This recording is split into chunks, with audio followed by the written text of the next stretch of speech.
करेंगे बल्दियाती इंतखाबात के हवाले से। कराची में जो बल्दियाती इंतखाबात होंगे उनको मज़ीद मौखर करने के लिए दरख्वास्त दी गई, जो कि दरख्वास्त नामंजूर कर दी गई। और दूसरी बात यह कि तजाद हैं हल्का बंदियों के ऊपर। लेकिन अगर कराची की डायनामिक्स की बात की जाए और स्टेटिस्टिक्स की बात की जाए तो 1476 बल्दियाती नशिस्तें हैं, जिसके लिए 14,728 उम्मीदवार इस वक्त कागजात नामजदगी जमा करा चुके हैं और मंजूर भी कर ली गई हैं। लेकिन ये जो मसला है तहफ़्फ़ुज़ात हैं, ये हल्का बंदियों के ऊपर हैं। 6 डिस्ट्रिक्ट हुआ करते थे, 6 ज़िले थे, 7वां ज़िला बनाया गया किमाड़ी ज़िला। अब ये जो है वो ज़राए बताते हैं कि ये ज़िला ख़ास तौर पर हुकूमती जमात ने अपने लिए बनाया है, और जो साबिका हुकूमत रही है इस वक्त बल्दियाती नुमाइंदगान जिसमें ज़्यादातर एक सियासी जमात के थे, वो ये क्लेम करती नज़र आती है कि हम हो सकता है इस बल्दियाती इलेक्शन के अंदर बुरी तरह हार जाएं। उसकी वजह ये होगी कि इन्होंने जो हल्का बंदियाँ की हैं वो अपने ही मेजॉरिटी बोलने वाले और सपोर्टर्स के हल्का बंदियाँ कर दी हैं इलाकों की। इसी पर बात करेंगे हमारे साथ नुमाइंदा K21 न्यूज़ मुजम्मिल फरजी। मुजम्मिल, क्या इस बात में सदाकत है कि ये जो हल्का बंदियाँ की गई हैं इससे बल्दियाती इलेक्शंस पर असर पड़ेगा? हाँ बिल्कुल बिलाल, असर तो पड़ने ही वाला है और ये तो रिजल्ट पहले ही नजर आ रहा है। जैसे सिंध में अभी जो पहले मरहले में जो इलेक्शन हुए हैं उसमें पीपल्स पार्टी ने जबरदस्त तरीके से क्लीन स्वीप किया है। अब वो जो स्वीप करने के बाद वही रद्द-ए-अमल जो कराची में नजर आएगा, और जो कराची में जो 5 डिस्ट्रिक्ट होते थे वहां पर अब 7 डिस्ट्रिक्ट हो गए। मतलब डिस्ट्रिक्ट मलिर और डिस्ट्रिक्ट किमाड़ी जो बनाया है वो पीपल्स पार्टी ने अपनी मंशा के मुताबिक बनाया है।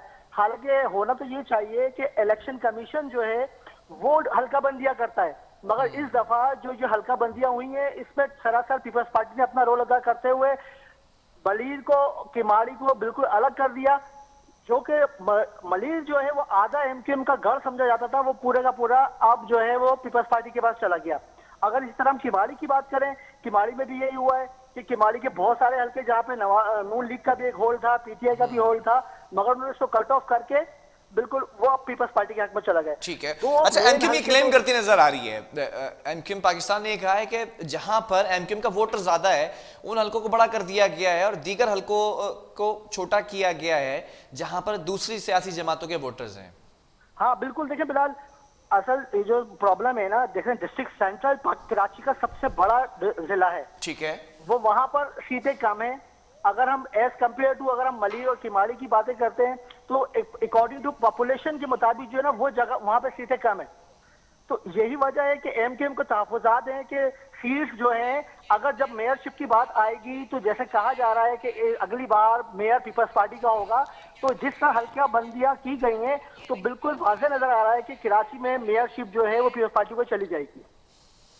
ठीक है मुजम्मिल, लेकिन सवाल तो यहाँ पर ये पैदा होता है ना कि ये सियासी जमात जिसका नाम है एमक्यूएम पाकिस्तान, ये वो जमात है जिसने नो कॉन्फिडेंस के अंदर पीडीएम का साथ दिया था, और उस साथ देने से पहले एक एमओयू साइन कराया गया था जिसके अंदर बल्दियाती इलेक्शंस के ऊपर तफसीलन गुफ्तगू की गई थी, जिसमें जरदारी साहब और बिलावल भुट्टो जरदारी दोनों शरीक थे, वजीर बल्दियात भी शरीक थे। अब ऐसा क्या हो गया कि तहफुजात खत्म होने का नाम नहीं ले रहे? और देखिए, सिंध हाई कोर्ट ने पहले इस पे फैसला दे चुके हैं कि भाई कि ये हल्का बंदियां जो हैं वो इलेक्शन कमीशन का सवाबदीद पर होता है, मगर ये पीपल्स पार्टी ने खुद जो हल्का बंदियां की हैं।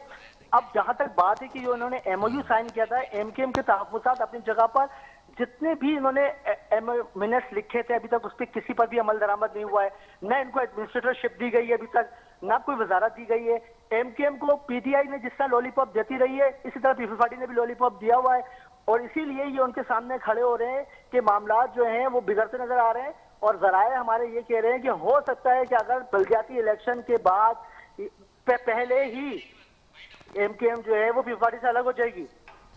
चलें, ठीक है मुजम्मिल, बहुत शुक्रिया इस अहम खबर को हम तक पहुंचाने के लिए। सिंध हुकूमत की जानिब से होने वाली हल्का बंदियों में जो तजाद है वो ख़ास तौर पर एमक्यूएम पाकिस्तान की जानिब से है और दूसरी हुकूमती जमात है पाकिस्तान पीपल्स पार्टी।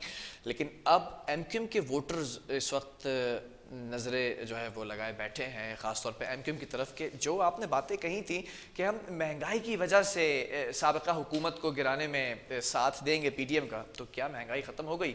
हम कराची की तरक्की के लिए पीडीएम का साथ देंगे तो क्या कराची में तरक्की हो गई? हम कराची के जो मसाइल हैं उनके लिए बात करेंगे और आवाज़ उठाएंगे तो क्या वो तमाम मसाइल और तमाम चीज़ें दुरुस्त हो गई? अगर हो गई तो शायद बल्दियाती इलेक्शंस में जीत का सर आपके सर पर सजेगा, लेकिन अगर नहीं हुई तो अवाम के अंदर शऊर आ चुका है, अवाम बेदार हो चुकी है। अभी मैंने पिछली स्टोरी में कहा कि अवाम अब सड़कों पर निकलने से, डंडे खाने से या सुबह सवेरे नाश्ता आंसू गैस की शेलिंग करने से नहीं डरती है। तो अब देखना यह कि बल्दियाती इलेक्शन के अंदर क्या रिजल्ट आता है। बहरहाल प्रोग्राम को खत्म हुआ, अल्लाह हाफिज़।